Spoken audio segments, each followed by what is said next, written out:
Welcome back to Be Wise Podcast. I'm your host, Belize, and I hope you're doing well. Shout out to all the subscribers that have been hitting that subscribe button. And in case you haven't, make sure to hit it right now down below. I hope you're doing well. Today is such an exciting conversation as we're wrapping up the year. We're working on our mindsets, the discipline part of things, and there's no other thing that requires discipline than sports. Today we have none other than Ntore, who is an APR player, great basketball player, one person I actually admire in your career. Welcome to Be Wise Podcast. How are you doing today? I'm good. Thank you for having me. How does it That's feel a great being here? introduction. It feels good, my first few days back in Rwanda, so it feels good even just being in the country, being here as well. Awesome. Um, I've attended most of your games. I've seen you on the court, but majority of people know you, but they don't know about you. If you Yeah. could summarize a little bit about who Ntore is, how could you put it? Um, just in a short summary, I'm just like a fun guy, a fun guy to be around. I mean, but I don't think you should probably ask people around me that question Yeah. because then I really just don't know how to answer that. When people ask me that, I don't know how to answer that. I've asked one of your friends, and I'm like, oh, how would it be having him on a podcast? Because it was the first time, and they were like, oh, he's actually very fun, outgoing and stuff. I'm like, but he doesn't talk. You Yeah. seem very introverted, Yeah. but when someone gets to know you, you're actually pretty Yeah, cool. exactly. Let's touch a little bit on your journey of basketball. How did it start? How did you find yourself in it? Was it something you've always liked at a young age? How did it start? I mean, well, if you want to take it like all the way back, my dad introduced me to basketball around maybe very young, maybe around 6, 7 years old. Okay. Yeah, and he actually threw me in the fire like as like a 9, 10 year old. That's when I started playing actual organized basketball. So I started playing organized basketball like from very young. So I guess you can say from 9 to now being 27, Yeah. which is damn near 20 years, 18 years. Yeah, so that whole 18 years I've been just crafting and just working on my game. So I mean the journey has been like a lot of ups and downs, but it's been a great journey nonetheless. Going from elementary school to high school, being able to play, around great players in high school. And then going from high school, I went to a French high school in Mississauga, Ontario, which is like the suburb of Toronto. Okay. And yeah, graduated high school. Then I ended up going to prep school in South Carolina, which is the south of the United States. Yeah. Yeah, so I went there for a year, and then after that, went back to Canada, went to school in Canada, university, and yeah, did my 4 years in university. And after that, I decided to come out here and play for the national team of Rwanda. And from there, the rest is history. I've been here in Rwanda since around 2020. Have you had anybody inspiring you, or was it like your dad that just threw you in and you find yourself loving it? Because most people I know, when it comes to sports, they have someone they look up to, and then they're like, okay, you know what, let me give it a try. Then I get Yeah. into it. Yeah, of course, of course. Yeah, like I said, my dad definitely was my main inspiration. But because my dad was so involved, not really involved, but my dad loved watching basketball. Yeah. So yeah, at a young age, I'm watching basketball, going to occasional. But I went to like maybe one or two basketball games as a kid, and yeah, I fell in love with Vince Carter and also Allen Iverson, but mainly Vince Carter just because he was a player on the Toronto Raptors. So yeah, he was a big inspiration for me. I have his number 15 tatted on me right Oh, here, that's actually. deep. That is deep. Yeah, it's very Okay. deep. And also my birthday is August 15th. And my dad has the same birthday as me. So the number 15 actually has a few meanings to it. But yeah, mainly Vince Carter. He was a big showman in Toronto, and he inspired a lot of basketball players in Toronto, especially the ones my age. Okay. I think when I attended some of the games, is it your mom that I have seen there No, no, or my mom. family? My dad comes to Oh, your dad. yeah, my dad has been to a lot of games. Yeah. My auntie, she lives out here too. She comes to games with my uncle as well. Yeah. But yeah, that's really the only family that I have here at the moment. Yeah, the reason why I asked that is because I feel like you have a family part of you that is deep, but being an athlete, it requires a lot of discipline, dedication, time. You have practice, you have all these things. How do you manage to balance your hobbies, family time, and being on court in practice at the same time?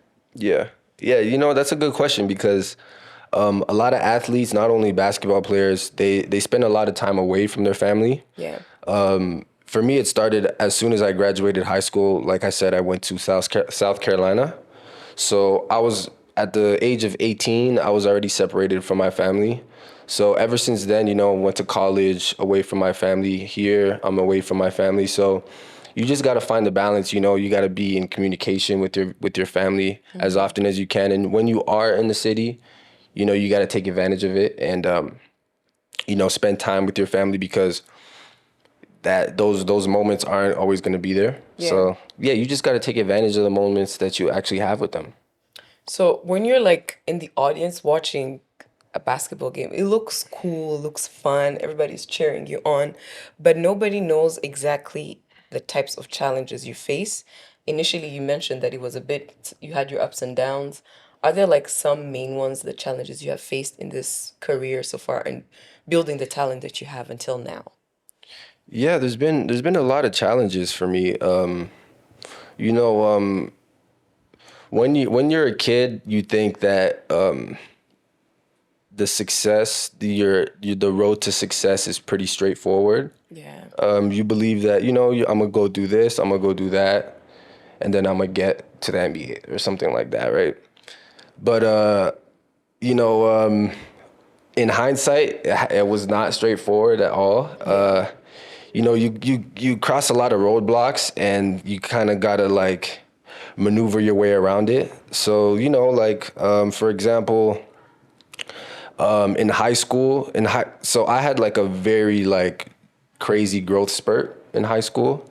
Around grade 10, I was probably one of the shortest people in the class.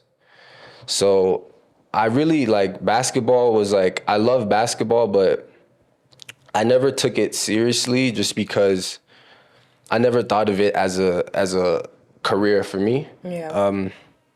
So yeah, like around that time I got discouraged, but I did end up having a growth spurt kind of around that time. So I grew to 6'3", and then then I took it more seriously. But graduating high school, I didn't have any offers going to college or anything like that. So that was another roadblock, because you're seeing a lot of players around you. Yeah. They're going to this school, they're going to that school. So it was discouraging, but yeah, you just got to find a different route. Yeah.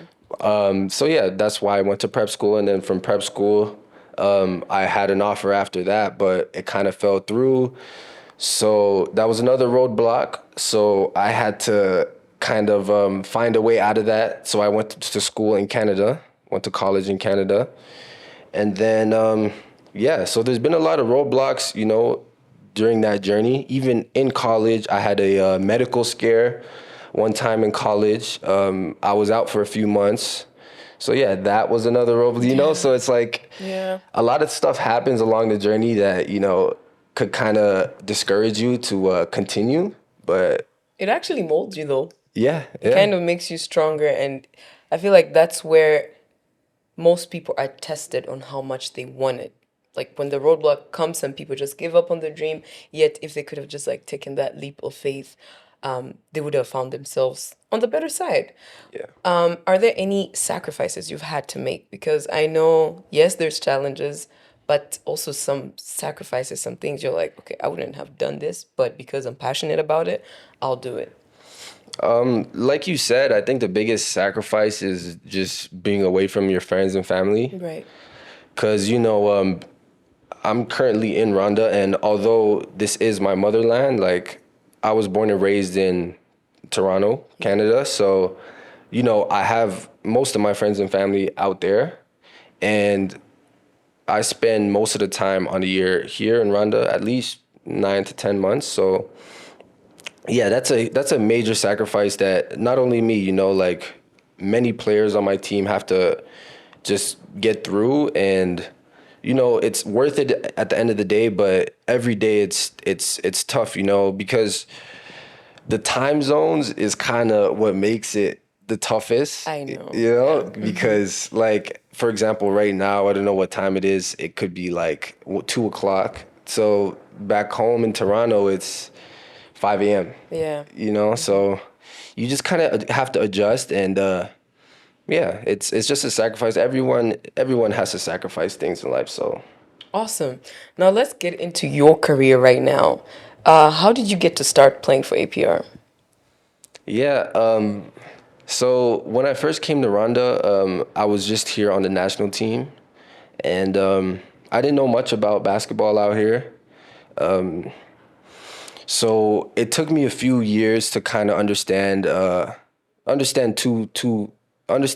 also the game of basketball in Africa, but also understand how to win, Yeah. and what it takes to win. And yeah, I think being on APR, gives me the best opportunity to do that. So yeah, so this is about to be my third season with APR, and I couldn't be happier. You just said something about how to win. What have you learned so far in developing that winning mindset? Yes, it's not linear as you Yeah. think, but there's that mindset. Whether you don't win a game or you win it, there's still that mindset that you kind of maintain. What have you learned about it, in your opinion? Yeah. So the first year I played with the Patriots, we went to the finals, the Ronda League finals, but we ended up losing. And some might say we had the better team or whatever the case may be.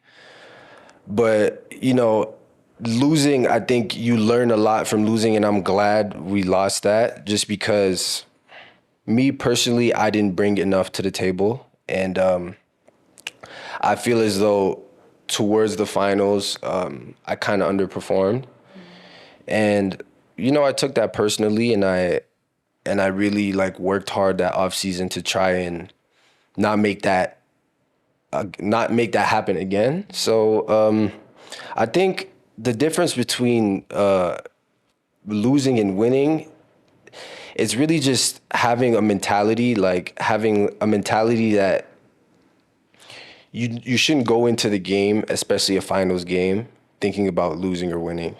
You should just go. You should have trust in yourself and in the work that you've put in. Yeah. And if you have really put in that work and put in the time in the gym and all of that, you just let it on the floor and be happy with the results. So I think that first year I didn't really put in that time on the court, so I didn't have that belief in myself. Yeah.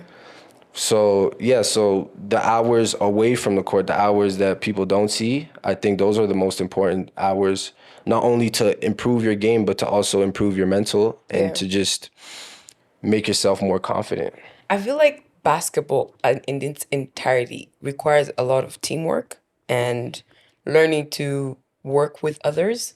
Do you think that's one of the core things? Like, yes, I have my own talent or you have your own talent, but as a collective, I think that's what makes a game successful. What have you learned about teamwork in terms of basketball?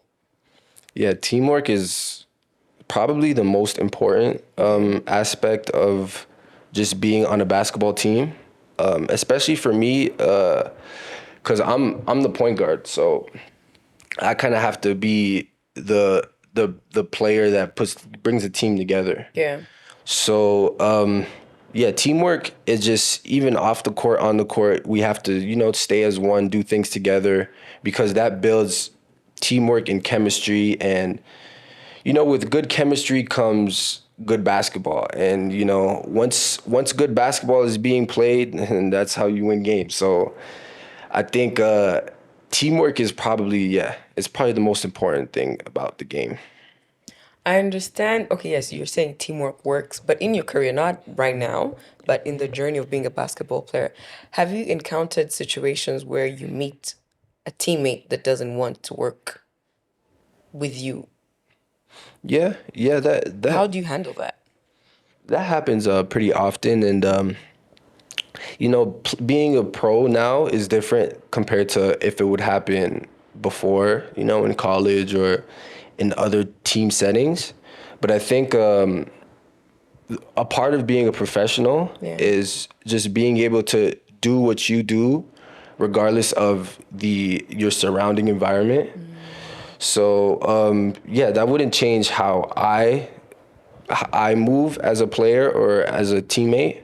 So because at the end of the day, the players, it's not me picking these players. Yes, So you're in a team. exactly. Yeah. So you just have to do with what you have and try and make the best of it.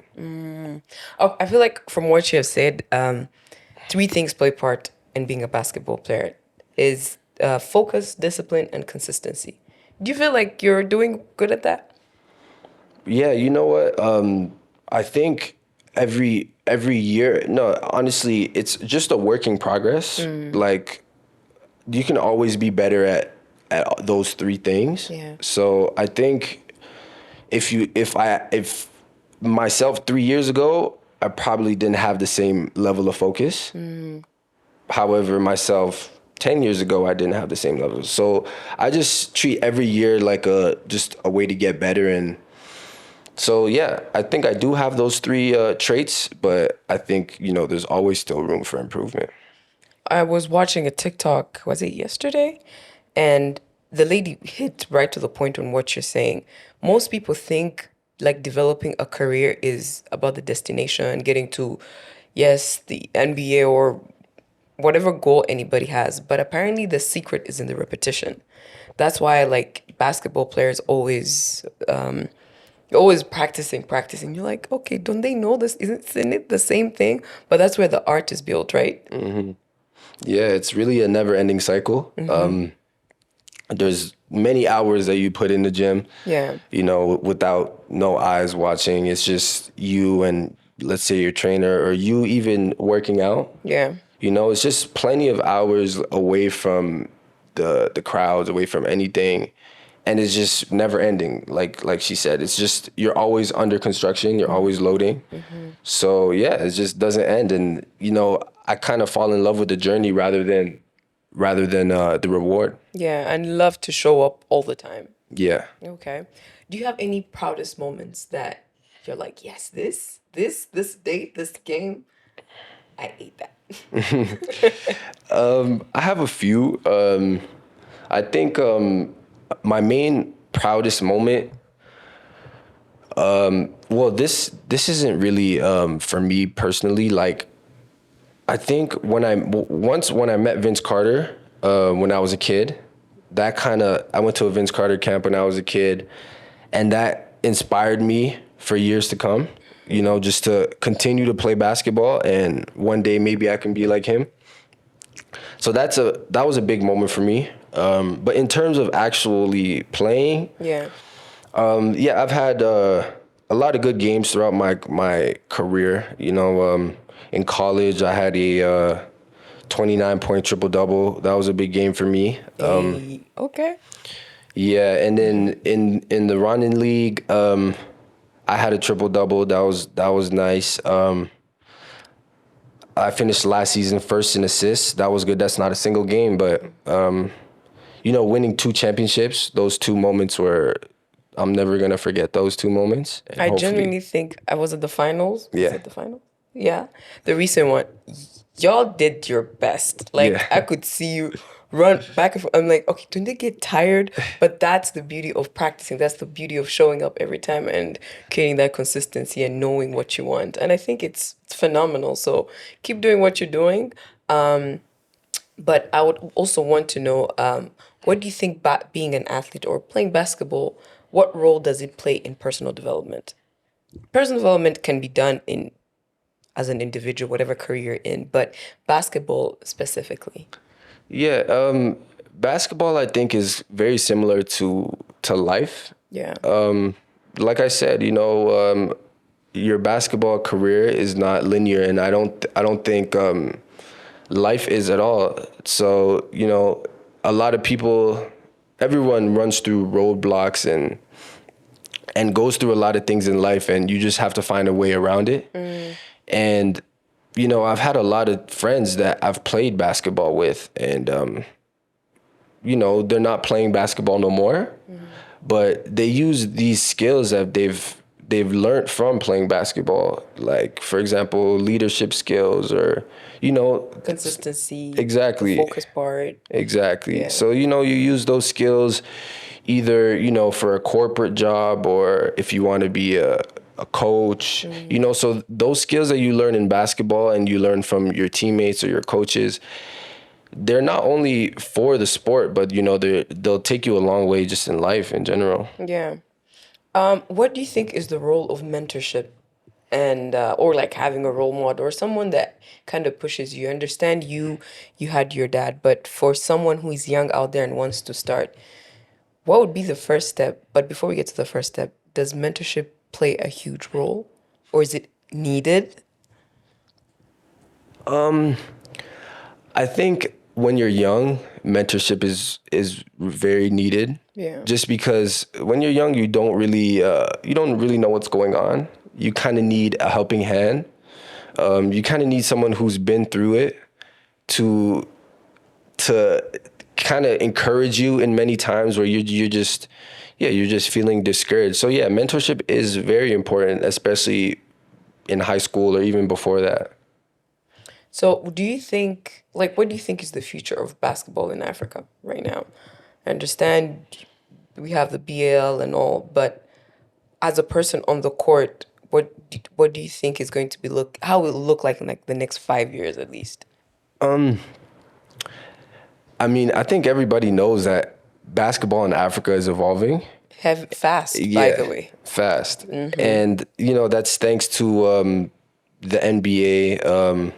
You have people like Masai Ujiri that are heavily involved in sports in Africa and kind of building that infrastructure around Africa for these players, to be able to kind of expose their talents. And, we have a lot of talent here in Africa that, that goes without saying, but I think in the next 5 or 10 years, a lot of these talents will be put, on a pedestal, and they'll actually be exposed in front of the world. And it's slowly happening. Like I've had a teammate, Ulrich, that I've played with in the BL that's currently in the NBA. So, you have programs like NBA Africa, the Senegal. There's an NBA school in Senegal. I forgot what it's called. Yeah, and they actually like build a lot of talent over there, and yeah, there's a lot of talent in Africa, and it's only getting bigger. Love to hear it. Honestly, I would agree with you because specifically for Rwanda, we have in the past 2 years at least, we have seen basketball evolve in such a short time at a fast rate, and people's talents are being highlighted left and right, which makes the future honestly look so much better. Yeah. But kudos to you, honestly, on the basketball side. Now, you off the court, what do you enjoy doing outside basketball? I'm a pretty simple guy. I enjoy. I like playing video games. I enjoy playing video games. I think you can ask any of my friends. I'm probably the best at FIFA, NBA, all of that. Just because when you are, by yourself, I think video games is a great pastime, and also NBA. Like, believe it or not, playing NBA 2K could improve your basketball IQ on the court. Really? So yeah. Okay. Interesting. So yeah, I also enjoy sports in general, just not only basketball. I like watching soccer, football, boxing, UFC, a lot of sports I enjoy watching. Yeah, I enjoy fashion. Yeah, especially like footwear, shoes. I like reading on new shoes, and just yeah, I'm really into Kobe's. Yeah, just basketball shoes or shoes in general. Sounds like a simple guy. type of interest. You know, when people see Yeah. basketball players, you think they're like these extraordinary things, out there. Yeah. But at the end of the day, they're just, normal people. Exactly. Are there any community initiatives that you think people can join or start from at a young age for them to be molded into becoming better basketball players? I'm talking about someone who's like 16 right now, 15, but wants to become a great basketball player in the future. Okay. Yeah, I think the main thing, if you want to become a great, let's say at 15, like you would be kind of starting at a later time. Yeah. So I think that's really the time where you would That's have, late, really? yeah, at 15, because that would be around middle of high school or beginning to middle of high school. Yeah. So I think at that age, that's when you have to kind of build the foundation first. I think you need a good trainer around you. That's how you should start. Build the foundation, build the footwork, build a good shot form. Yeah, just everything, coordination. Just get the mind right first, and then I think maybe about after a year, you should join an actual organized team, and then yeah, work your way from there, and then see where the game takes you. Okay. Okay. And what if someone was to say what are three building blocks they can have mindset wise that can help them carry on that journey? Three building blocks. What do you mean? Like core beliefs they need to have for Okay. them to propel and become better at basketball. Yeah. I think the main thing is consistency. Yeah, I think consistency is probably the most important thing with basketball. Yeah. Like you said, focus. Focus is very important because especially like you said, like if you're 15, 16, that's about the time where a lot of people around you are being introduced to a lot of new things. Yeah. And, there's a lot going on. And, I'm not saying, don't involve yourself in anything, but I think kind of being focused on the main thing, keeping the main thing is important and goes a long way. And the third thing I would say is make sure you actually love the game. I think that's the important thing. Like, if you don't really love the game, then none of this really matters because like a lot of players, they think, oh, I'm 6'9", I'm 6'10". I could just be on the court. Yeah. Yeah. And they're going to face challenges throughout their career. And their primary instinct would just be like, I'm done. Like, but if you really love the game, I think you're going to get past those things. So yeah, make sure you really love the game. Honestly, I think what you have said hits the nail on the block. I think those three really matter. There's a quote I love to read. It says, love what you do and do what you love. Yeah. So you bring it back to the point of saying that basketball is literally like life. Like it applies to everything. Yeah. So I think I would think that people should see basketball as the normal life lessons that they have learned in other careers. Exactly. But for the fans, for the people that want to get in touch or get to know you, what are your platforms and how can they be like, give you a shout out? But yeah. Yeah, you guys can find me on Instagram, Noreha, Ntoreha. You can also find me. Where else can you find me? I think it's Instagram.